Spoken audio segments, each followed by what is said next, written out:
John. Yes. John, you're tired. I'm tired. I'm very tired. Why are you tired? I'm tired. I've been working really hard. And I've been to the fucking gym. First time in 2 weeks because I took a couple of weeks off for finish the book and stuff. Oh my God, everything fucking hurts. Everything. Even the bits that didn't work, you know?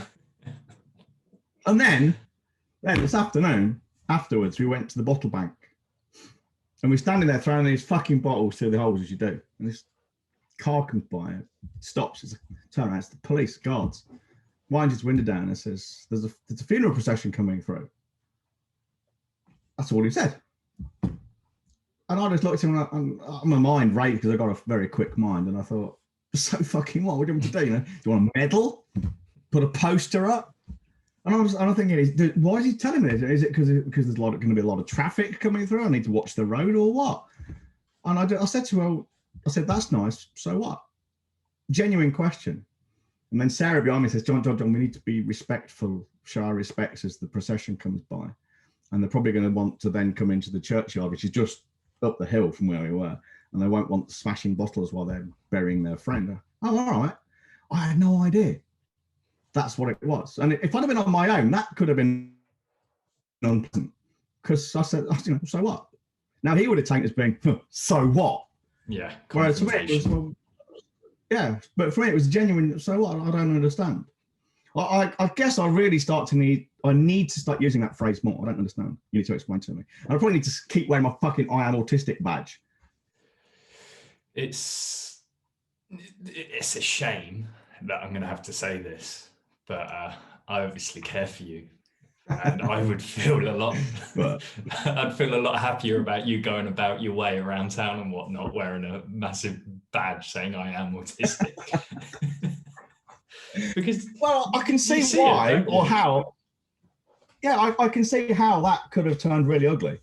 I've seen videos of police like pinning all sorts of deranged people. Neurodiverse. Did I say deranged? I did. Deranged. Neurodiverse people just through lack of training. Autistic people get shot relatively frequently in the States. Yeah, just because probably not as frequently as black people, but certainly more so than you would hope, because they genuinely don't understand the instructions. Now, I would probably understand the instructions, but I might question them. But why? Yeah. Well, I haven't done anything. You being confrontational. It's just your makeup. Yeah, and for instance, people say, yeah, well, it's obvious. No, it fucking isn't. Not to me. You know, to stop your car and say there's a funeral procession coming through is you're giving me information. That's nice. What do you want to do about it? Yeah, but in reality, you needed an instruction or a request. Yeah, rather than just information. Now, here's the thing. If you asked him, if you imagine if there'd been an incident and then we had some kind of investigation, he would have said, I gave him an instruction. And to his mind, he would have done, but he didn't. He just gave me information. But to him, that probably would have constituted an instruction, even though it was unspoken. I got a fucking clue what you mean. And it's genuine. I mean, this is what's frustrating. People say, well, you know, you obviously do know, but you're just pretending you don't. I really fucking don't. And even when I'm told, like having the conversation with you now and with Sarah, even though I can understand now that's how it pans out, I still don't really get it. Yeah, you don't understand. I can see that's what it all meant. Yeah, exactly. I will accept that's what it all meant, but I don't really see why. And there's no guarantee if the same thing happened or a similar thing happened. There's no guarantee I'll join the dots in real time. It's something I have to work at every time it would happen, you know? Yeah. But anyway, that's quite interesting. So that's another reason I'm fucking tired, because that kind of thing's exhausting. Yes, there's been a few times where we've been out and about. I also... Yes. Where I've had to join the dots here. Yeah, it happens all the time. Sarah's brilliant at it.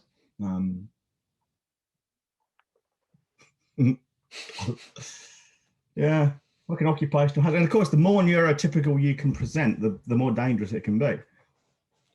Now, if you're standing there with cross-eyed, if you look fucking autistic, you've got a better chance of getting away with it. There was this story. I'm sure you've seen it. Sorry, John. I think there's a bit of a delay, but we'll Go on, power go on. through. Nice There was this story in America. It was fucking heartbreaking, and I can't remember how it ended now. But there was a very, very, very neurodivergent young man who I think was just behaving a little bit strangely. And he was a bigger fella, so it came across as quite intimidating to this police officer. And this young man had a carer with him. And the police officer, it was in America, obviously, his first response to this man that he didn't understand why they were behaving strangely, and that's all it was, wasn't breaking any laws, was just being strange, was to pull a gun on him. And that obviously caused the neurodivergent young man to get into a bit of a panic, to which point the carers just had to shove herself in between the policeman and the young man, not because he was doing anything bad, but because the police officer was shouting, get on the floor, and he was just going, why, I don't understand, and he was going, I will shoot you. The carers got herself, and it was fairly heroic, like, you'll have to shoot me before you shoot him. He doesn't understand what you're saying. You know, I can't remember what she said he has. And the police officer didn't care. I'll shoot you too. You both need to get onto the ground now. It's like, all because he just didn't fit in, didn't break any laws, but just looked a bit sketchy. Yeah, that's quite common. And say in the States, they do get shot. This is what's I find quite frustrating.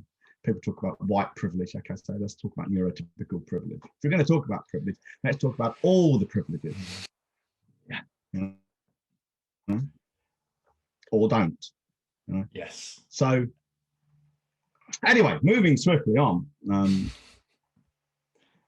So it's kind of connected in a way about not understanding things. We've just taken on a new client. You know this, and he's got nothing to do with the trades. He's as far from being a tradesman as you could get. He's a graphic designer of sorts, former car salesman of all things. He's also neurodiverse, and it's quite interesting. I mean, we were chatting for months and months over not business, but about being neurodiverse, and he's self-identified and stuff. And he's now joined us, and it's kind of like a breath of fresh air to him. But the thing is, a question I've had before is and it's almost, sometimes it seems to be unspoken, but people in the trades will assume we don't know what we're doing because, one, a lot of our clients are not in the trades, and two, we are not in the trades at all ourselves. I mean, the closest claim to fame I can make about being in the trades is my dad was a fucking carpenter. Me, myself, personally, you would not want to trust me with power tools. You know, I've got a little workshop and I've got some very dangerous fucking looking power tools in there. And I'm not nervous around them, but I'm also very aware how clumsy I am. And I'm quite okay with the fact I might lose a couple of limbs in the next few years, you know? But the thing is, the fact we know nothing about the trades and trades businesses, one, it's irrelevant because it doesn't matter. And two, I think it's actually a good thing. Yeah, me too. Right. So when I say it's irrelevant, I say it's irrelevant, and I'm going to read out something now because I fucked if I can remember it because there's so many of them. So bear with me. Script. Yeah, it's not a script as such. It's a web page we sometimes send people to. Question is, can I help you? And I'll read this out, right? And it says, I've been in the business a long time and I've shared my methods with and mentored hundreds of business owners in every industry you can imagine, and a few you probably can't, including builders, quantity surveyors, electricians, carpenters, plumbers, security system providers, flooring guys, financial planners, hairdressing salon owners, carpet sellers, will writers, architects, copywriters, lawyers, accountants, project managers, coaches, dentists, dental lab supplies businesses, consultants, dog trainers, retailers of everything from telescopes, coffee machines, social media bods, graphic designers, ISPs, that's internet service providers, marketing professionals, trainers, healthcare providers, dominatrixes, yes, really, automation engineers, physiotherapists, website designers, and so on. Okay, I've worked with all of them. I tell them all the same thing to do the same things, and it just works. It doesn't matter that I know nothing at all about running specifically running a builder's business, a kitchen business, a bathroom business, a plumbing business. It doesn't make any fucking difference at all. So that's the first thing. It doesn't make any fucking difference. It's because we're selling to human beings, selling to people. You know, people are fucking people, whether you like it or not. Our similarities are far greater than our differences. And you know, you could take what we do and what we share with people and you could probably transplant it to almost any country in the world as well. I mean, there'll be some cultural differences and maybe some legal differences. But really, the principles would remain the same because, you know, if you think about it, Maslow's hierarchy of needs is a human thing, not a fucking white person, black person, gay person, trans person, whatever person thing. It's a human thing. Well, a lot of what we do is actually predicated coincidentally, probably on Maslow's hierarchy of needs. Is what people want, their values, what they get from what they buy, you know. So that's the first thing. That's why it doesn't matter. But the really good news about it, I wouldn't say that's good news. It's neither good nor bad. It's just a fact. It doesn't matter. We're not tradesmen. It just doesn't make any difference at all. We've worked with all kinds of businesses and it just fucking works. It just does. But why it's really good news, why I say that is one of the things we get, or one of the things I see and it's occasionally get brought up in conversation is, yeah, well, our business is special. Our business is different. You know? In the building trade, it's a bit different because, you know, yeah, well, it's okay for kitchen guys, but in plumbing, it's a little bit different. No, it isn't. And the danger is when you're a plumber or when you're a kitchen fitter or a fucking architect or a butcher or a baker, a candlestick maker, you fall into bad habits. You fall into thinking, oh yeah, our little niche, our little world is different. And the way we do things is the right way because that's the way we do them. If they'd be better done different ways, well, they'll be done different ways. Well, that's bullshit, you know, that you have preconceived ideas of what a building firm, what a plumber's firm, what a kitchen firm, what a bathroom firm should be run like. And of course, that's not true. You know, it doesn't make any sense at all. As we've said before, it's like business incest. Everyone's looking around to see what everyone else does in the same situation, does the same thing, and everyone slowly gets stupider and fucking uglier, spirals down. All right? We don't have any preconceived ideas about how things should be done in that particular industry. We can look at a situation you're in and we can say, well, the fix to that is really easy. And you tell them how to do it and they go, oh, we can't do that. It's not done in our industry. Well, it's done in that industry over there and it works. And we've done it in all these other industries too, and it works. Why do you think your industry will be different? Statistically, I've yet to come across a single business, single industry where our shit doesn't work. But let's say there is one, all right? The chances that you're in it is almost zero. It's not impossible, but you know, if you're a plumber, and we've worked with plumbers successfully in the past, and are doing now, if you're a kitchen fitter, a boiler installer, you're in any of those things, and we've worked with guys in the same business who are very similar, almost indistinguishably different, you know, the business are almost indistinguishable. If we've worked with those before successfully doing the shit we've done, and it's worked for those people, there's a close to zero chance it won't work for you too. But you can't tell them. You can't tell these people, Connor, because these people know. My business is different. Oh, man. I remember the first time I went to Dan Kennedy event in Chicago back in 2005. So that's a long time ago. He had this fucking big banner behind him on the stage and it says, my business is different. And he said he hears this all the time. And it's fucking true. I hear it. I mean, okay, maybe it's my reticular activation system listening for it, but I do all the time. People will say, I know you're gonna tell me off for saying my business is different. And I know my business is not different. And there's a long pause. They go, but what they mean is, but it is. It isn't. It just fucking isn't. I spoke to someone who'd been following us for a while, and they made that known, and they were quite proud of it. I think they were showing off to me a little bit. They was using all of our vocabulary right back, you know. They said my avatar is this, and it was very clear they'd been through BA because they literally just read it out essentially. And I was like, oh, that's great. So you've done your homework, you know your shit. And they went, yeah, but Even though I've listened to John for ages, and one of his big things is about putting my prices up, my business is different. I went, well, you haven't been paying that close attention, have you? Because we fucking hate it when people say that. And then they went, but it's true. And their argument was essentially they've only won tenders when they've been the cheapest. And I said, well, we've worked with guys that win tenders when they're by far the most expensive. So how do you explain that? And they went, and guess what they said back, John? Oh, but they were probably in a different industry, probably providing a different service. I was like, for fuck's sake. I know, it's so frustrating. It really is. I mean, don't get me wrong. I know some things are easier than others. I mean, like selling weight loss and fitness stuff is probably easier than selling industrial flooring in warehouses. I'm not denying that for a moment. It's a different model. There's a longer sales process and all the rest of it. But the fundamentals are the same. And I'll be absolutely clear about that now. I mean, I'm not giving everything away. Well, that's not true, actually. I'm giving everything away now, but the people listening to this won't pay attention to it. They won't listen to it. So, it's perfectly safe for us to do this. You're not going to lose any business over it. The answer to the problem of the Fit Pro getting more money. Let's change that a little bit. I won't talk about Fit Pros.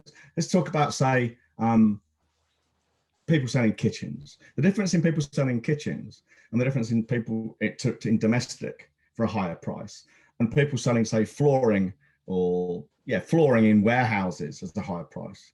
The answer is exactly the same. Even the details of how they do it will differ, but the principle is the same. That is, find those businesses where you can talk to the decision maker. Yeah.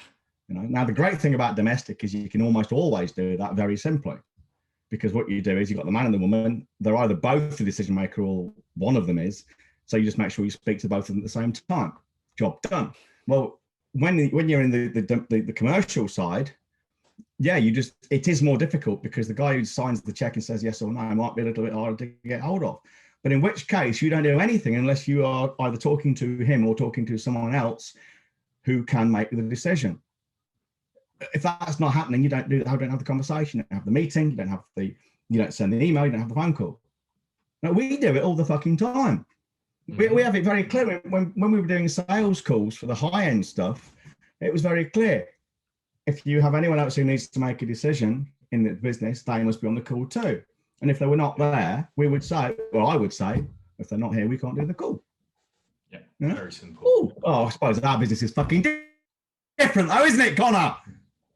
But this is fucking 101. I work with a guy who worked with HS2 and these big high-profile contracts, and it was a real cunt because he was all being squeezed on price. And all I said to him was, do you want to fucking feed your ego or feed your bank balance?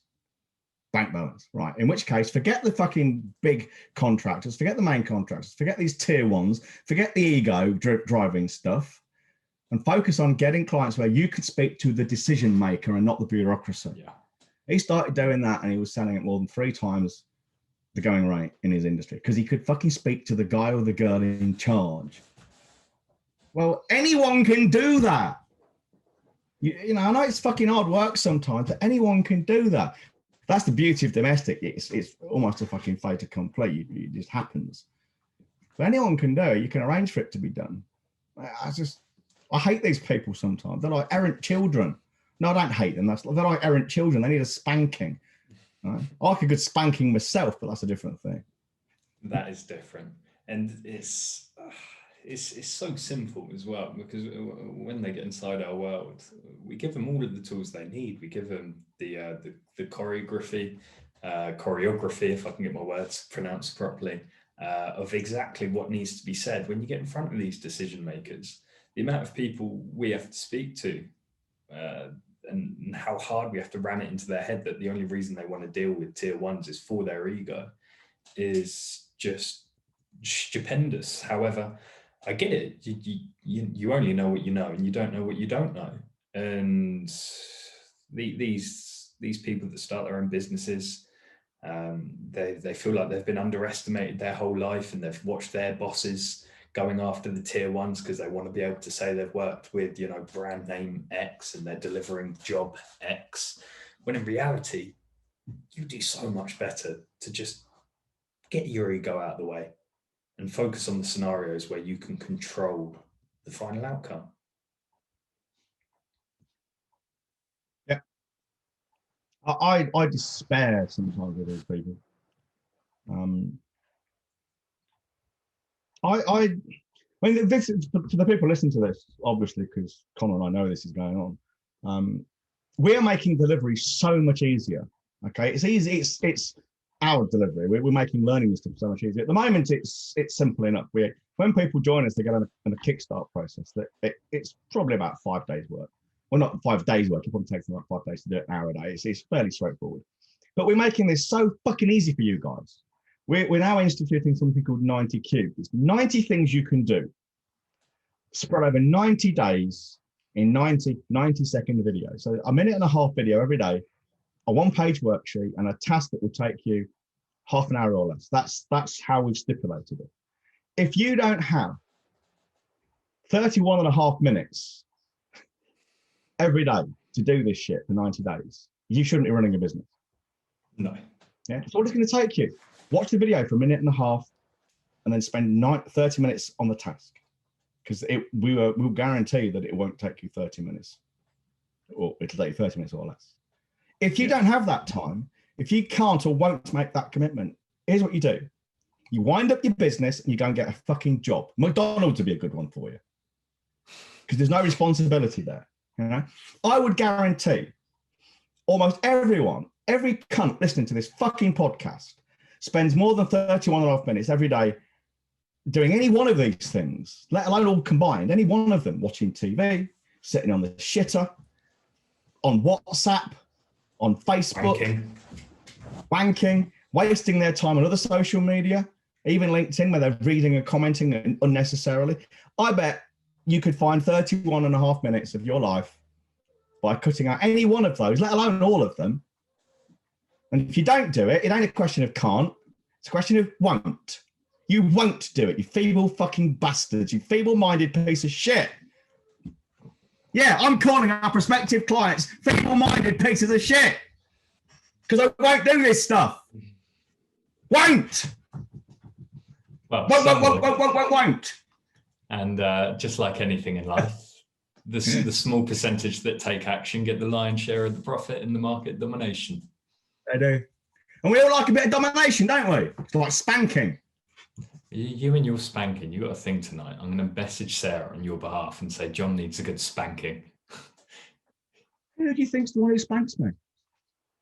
Exactly. Now, fixated on spanking. Great fun. Yeah. Here's the problem with Dominatrix, but they have got a fucking rabid crowd, right? And they kind of know it on one level, but I know a few doms kind of socially, and they tell me that there are women out there who are not working. They just don't. I mean, now not because of COVID, but I mean, I'm talking pre-COVID. They are not working. They can't get the business. It's unbelievable. And the reason is it's the same reason kitchen guys and plumbers can't get business, or if they do, it's cheap, because they don't really get it in the head they can charge as much as they want to. They like a lot of guys, they seem to think it's wrong to, you know, if a man's got a fetish of a certain scenario he wants to play out, role play, they seem to think it's wrong to charge him a lot of money for it, even though he'd be perfectly fucking happy because he's getting his dream. It's not about sex even for most of these guys. It's quite a complex thing, and you could argue and say some of it goes back to childhood trauma, but some of it's about losing control because these guys are maybe high profile. You know, some of these guys are judges, some of these guys are politicians, some of these guys are, you know, high-ranking policemen. They've got these fucking stresses in their life, and sometimes they just want to fucking stop for an hour and let go of all control and let someone else take charge. Well, they'll pay a lot of money for that. But these people seem to think it's somehow wrong, these girls, and all their websites look the same, and they speak the same kind of shitty language, and they don't really get inside the men's heads at all. It's fucking tragic. And I am one of these days when I make the time to do it, I'm going to fucking set up a little side business and just do dominatrix marketing for them, not for them, but with them. Just because it's easy. Because it's easy. I suppose I need a dom actually to help me, because a lot of these women won't listen to a man. No. They should listen to a man like me, but maybe listen, if I can get a dom on my side. I did have one. I remember. She was fucking gorgeous. She looked like a younger Sarah Lancashire. Is it Sarah Lancashire, the actress? I don't know. I'm awful with actors. She's really quite good looking woman. I don't know what happened to her. She had some health problems, then she just disappeared off my radar. So maybe she died or something like that. But what I need, so if any of you guys out there listening to this have got a dominatrix, if you're willing to partner with me in terms of marketing and stuff, let me know. Did you just say Sarah Lancashire's good looking? A younger Sarah Lancashire. That's not what I said. I said this woman looks like a much younger Sarah Lancashire, and she was good looking. So she was a face. Don't forget, I've got that thing where I can't really recognize faces very. Yeah. I just googled Sarah Lancashire just to see who you was on about, and she was just a lot older. But anyway, you clarified. I remember once, just to follow on from your spiel there. I don't know how it happened, but we ended up me and a group of these lads. It ended up onto a conversation about sex positions. Can't remember how. I wasn't even that close with these boys to be having that sort of conversation, but it came up. It happened. And it was quite funny. Those who said their favorite position was the more dominant one for the male, so doggy being the best example, tended to have jobs where they had far less power, and those that preferred more passive positions such as girl on top and reverse cowgirl and all of that, where they just have to sit back and just get fucked rather than doing the fucking, tended to have more power in their jobs. It followed the true rule of like 80-20 there, and it just made me giggle. I was like, all of these men that have power, they just want to lie on their backs, be told they're a good boy, and have someone else do all the work, and they come pay them a fuck off. That sounds fucking perfect to me. And those that wanted more power in their lives just took it out on these poor women. Well, you think about it. Again, this is almost a cliche, but the kind of guy who is aggressive towards women and controlling and domineering is very insecure and weak. Yeah. Okay? Strong, assertive men do not abuse women. No. Strong, assertive men are not intimidated by intelligent, successful women. Weak men are. If you think about it, it's quite logical in a sense. I'm not saying it's acceptable. I'm saying it's logical. It's rational, in the sense that if you've got a guy who cannot beat a woman, or cannot, beat's not the right word. If he cannot compete with a woman in terms of intelligence and success and all the rest of the reasonable stuff we do in society, then he's always got the one thing he can do better than her, and for most men, most of the time, and that is he can beat her up. That's what it comes down to. It's disgusting, but that's why it happens, I'm sure. Now, personally, I find intelligent, strong, assertive women fucking hot as fucking fuckety fuck. Nothing sexy than fucking brains, except me, of course. Be strong, powerful, assertive, and intelligent on this dick.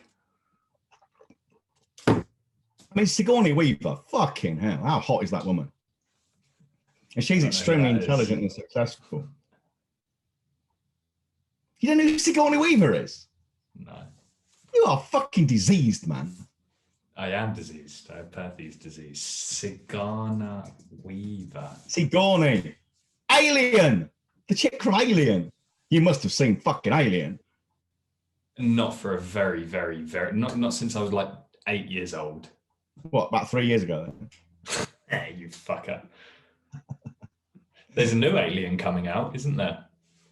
Is there? Yeah, a new one. And it's meant to be an actual horror style this time, rather than the shitty reenactments they've been doing recently. So is it a remake of Alien, or is it just a continuation of the franchise?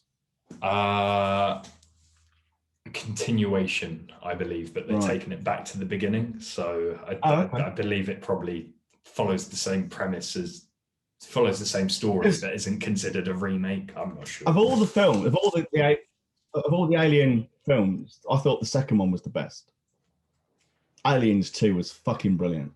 I need to give them a watch. I can tell you a single thing about Alien.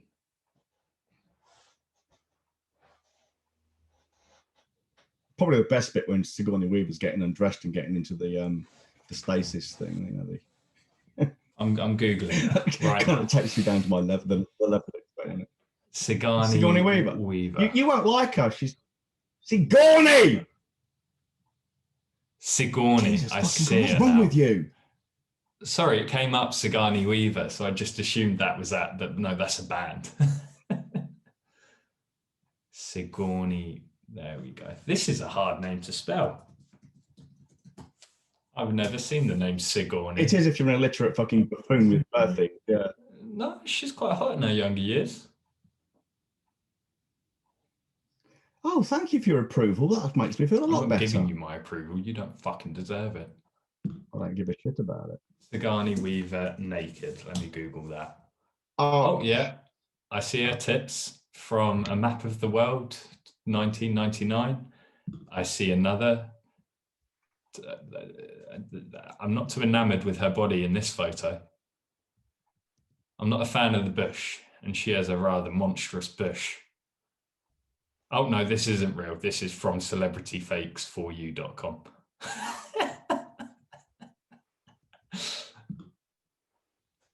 Connor. Yes, mate. We're on a podcast. Mm-hmm. And you are looking for nude pictures of Sigourney Weaver and looking at fakes and saying you don't like her bush. Yeah. Just correct me if I got any of that wrong. No, you got all of that right, and that's exactly what a podcast is for. Okay. I just wanted to be clear that that's exactly what we're looking at. Yeah. And I found her tits from two different films, one from 1999 and one from 1986, and her tits got better with age. I think you'd agree. I think the listeners would agree. They got bigger.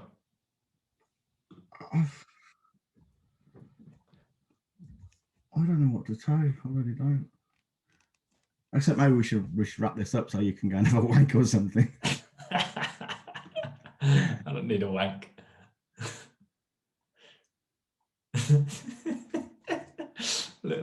I found a website where there's just loads of fakes, and there's one of her getting fucked.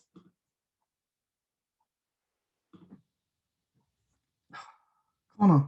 I put it in the chat for you. I despair. I got vaccinated today, so I don't understand social cues because I'm autistic now.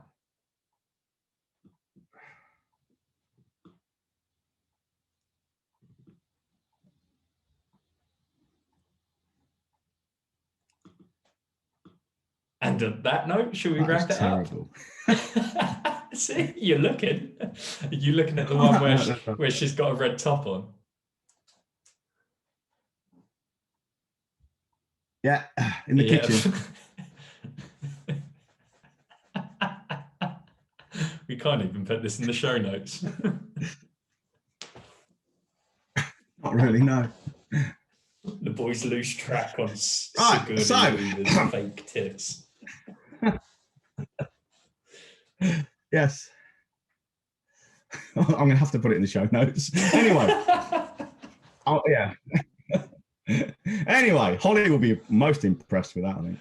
Anyway, so if you want to make more money with less work, less hassle, and fewer headaches by attracting better clients, setting higher fees, and having them delivered to you so you can make predictable sales, hands off in the background on autopilot, then I strongly suggest you go to ottpodcast.co.uk and avail yourself of the free resources. Or email Holly at growyourbusinessfaster.co.uk and she will take care of you. In the meantime, stay safe, stay inside, wash your hands. Please do not fact fake Sigourney Weaver pictures. And do not shit on your fingers. See you later. Ta-ra. Ta-ra.